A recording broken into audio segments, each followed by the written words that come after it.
রাজশাহী বিশ্ববিদ্যালয় কেন্দ্রীয় ছাত্র সংসদ রাকসু নির্বাচনে চূড়ান্ত প্রার্থী তালিকা ঘোষণা করা হবে আজ।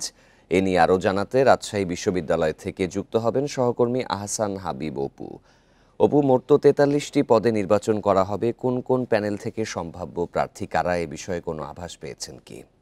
রাকসু নির্বাচন ঘিরে আসলে যেই সময় যত গড়াচ্ছে, একদিকে যেমন শিক্ষার্থীদের মধ্যে উৎসাহ বাড়ছে, সেই সাথে শুরু থেকেই যে বিষয়টি আসছিল বারবার, এই যে নির্বাচন হবে কিনা, নির্ধারিত সময় হবে কিনা, ঠিকভাবে হবে কিনা, এই সব বিষয় নিয়ে যে সব প্রশ্ন উঠেছিল এটি কিন্তু পিছু ছাড়ছে না। এটি এখনকার সময়ে মূল আলোচনার বিষয় যে দফায় দফায় কিন্তু বিভিন্ন প্রসঙ্গ উঠে আসছে এবং বিভিন্ন বিষয়ে জটিলতা তৈরি হচ্ছে।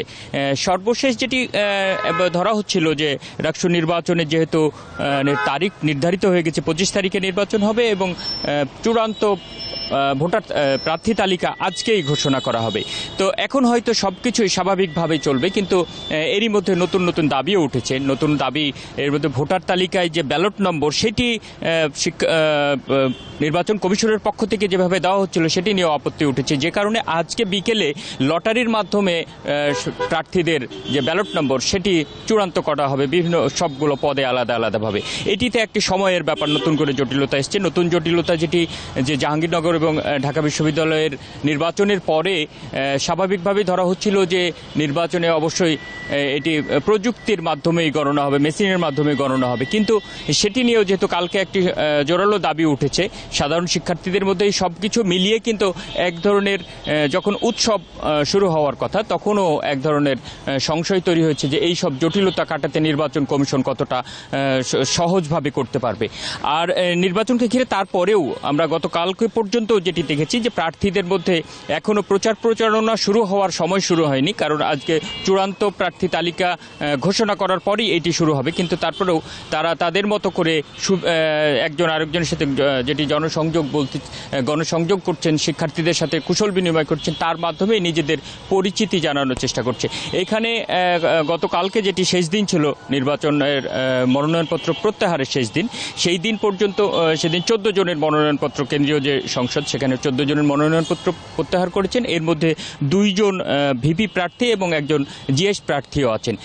সর্বশেষ আসলে ভিপি পদে 18 জন প্রার্থী আছেন, আর জিএস পদে 13 জন প্রার্থী এখন পর্যন্ত আছেন।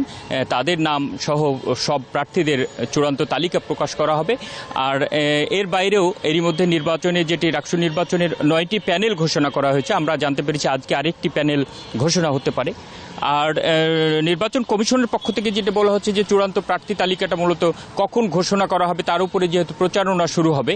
কিছুক্ষণ আগে প্রধান রিটার্নিং কর্মকর্তা সেতাউর রহমান সাথে কথা হয়েছে, তিনি বলেছেন যে মূলত যেটি নতুনভাবে ব্যালট নাম্বার, যেটি ভোটারদের প্রার্থীদের ব্যালট নাম্বার যেটি হবে, সেই ব্যালট নাম্বারটি যেহেতু লটারির মাধ্যমে হবে, আজকে বিকেলে এটি লটারির মাধ্যমে হওয়ার পরে মূলত শেষ সময়ে বিকেলের নাগাদ নতুন করে যে চূড়ান্ত প্রার্থী তালিকা ঘোষণা করা হবে। এরপরেই রাকসু নির্বাচনের প্রচারণাও শুরু হবে এবং পরবর্তী ধাপগুলো সম্পর্কে নির্বাচন কমিশন নতুন করে কি সিদ্ধান্ত নেওয়া যায় সেসব বিষয়গুলো কিন্তু আলোচনায় আসবে। নিশ্চয়ই চূড়ান্ত প্রার্থী তালিকা প্রকাশ করার পর আপনার মাধ্যমে আমরা তা দর্শকদের জানাবো।